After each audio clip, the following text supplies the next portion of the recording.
All right. So, an update, real quick. Basically, yesterday we started the march, the protest in the park, and then we marched around some neighborhoods in Portland. It was all very peaceful. The people of Portland were very supportive of what we were doing. They were all outside of their houses and they were cheering. And the only time we ever saw police, or at least my groups ever saw police, was when we passed the police station. And there was police out there in riot gear.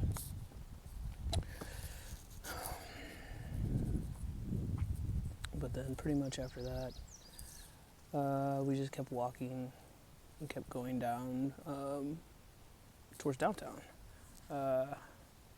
We didn't know, we had no idea that, what was waiting for us downtown. Some people had heard reports of, Proud Boys being in town and that they were trying to intercept our rally and that they were trying to, start some shit. So we went downtown. Once we got downtown, we made it to the Chapman Square, which is across the street from the Justice Center here in Portland. That's pretty much the jail where they house a lot of people, especially black men. And everything was peaceful, so there was about 10,000 people there with us at the protest, and so there was a lot of people in that square area. The police were not being aggressive whatsoever. They were guarding the Justice Center, but they weren't quite in full riot gear or anything, and some of them weren't in riot gear at all. So we're thinking, okay, they're going to let us do this. They're going to let us occupy this space until we can get justice and a vision for the future. But unfortunately, that didn't happen. I don't know what made me think that was going to happen. I was hoping, but that didn't happen at all. They said that they were with us and that they were understanding of why we were out there and why we were protesting, but literally 10 minutes later, they flash bombed us and made us get the hell out of the park. And so we were all scattered and panicking, and people were just like trying to get the fuck out of there before they started shooting. I will say that before that, there were some fireworks, which might have kicked that off, but it wasn't any big deal. The crowd was policing their own. We didn't need the police there to do that. We were handling it just fine. There was 10,000 of us out there. We don't know where the fireworks were coming from, if it was people just trying to get something kicked off, or if it was the Proud Boys, or if it was the police. No one knows. No one will probably ever know. But that's pretty much what happened last night. We gathered a group of friends, and then we went and headed across the Burnside Bridge and then just went home. All in all, it was about 3 or 4 hours worth of protesting and marching. So today, I kind of took some time to just really process my emotions. I had a pretty emotional interaction on social media this morning that kind of just bummed me out.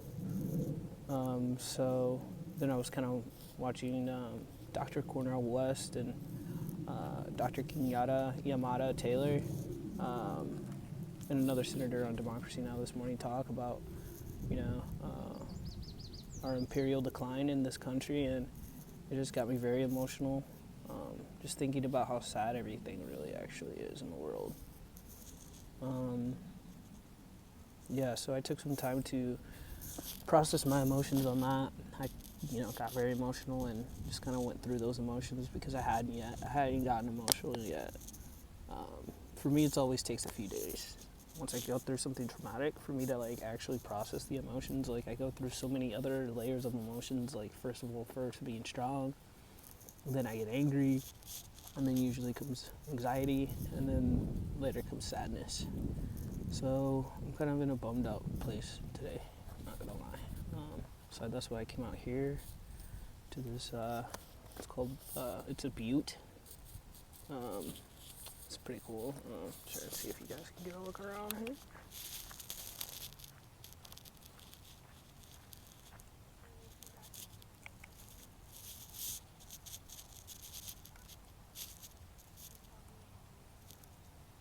Okay. So that's the situation that is going on here with this. Oh man. right, so in terms of next steps, first of all, I'm not going to dwell in the sadness. No, fuck no, I got to get out, I got to keep moving, I got to stay active, and I got to, keep myself from just, being in a funk. That's not going to help anybody. So I'm not going to dwell on this. I'm going to stay active, I'm going to stay busy, I'm going to stay, focused on work and class, and also, the social movement that we're trying to finally get justice for victims of police brutality. So, yeah, that's where I'm at with the situation right now. And the next step for me is just continuing to provide mutual aid any way that I can. I think my best attributes to this cause are that I'm a queer woman of color, of course. I have a very unique perspective on society and the way society has treated people, so I can speak to that. I can speak to my experiences and kind of shed light to things. That takes a lot of emotional labor. However, the other thing I can do is I can continue to demonstrate civil disobedience. I might end up in jail, but there's lawyers for that. As long as I don't, commit any crimes, then there's nothing that they can keep me in jail for. They can't keep me in jail forever. Let's see what else. I can run for office, though. I'm going back and forth on that. Trying to create a systemic change, and I don't know if participating in that system right now is the best way to go about getting that change. I'm still kind of on the fence about all of that. We heard today that the Floyd family got an independent autopsy, and it actually turns out that he did die from asphyxiation. So the medical examiner of Minneapolis lied to the American public about this man's cause of death. So that's pretty frustrating and infuriating. So things are definitely not stopping here. Things are not ending here. We're going to keep going. We're going to keep moving. I appreciate everyone's thoughts and well wishes, and I appreciate you guys checking in on me. I want you guys to know that I'm going to be fine. If anybody's going to be better off from this, it's going to be me.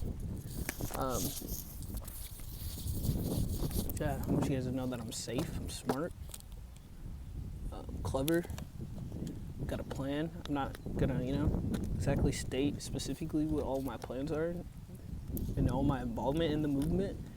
Just know that I am very greatly involved, and I have been for a while. If you guys want to get more involved, let me know. I can lead you to the right places. I can lead you to the right people. I've got connections all over this country with people involved in this movement. But basically the best thing you can do is just provide mutual aid in any way that you feel comfortable, in any way that you can. Donate to the protesters, give water to the protesters, give food to the protesters. If you have a medical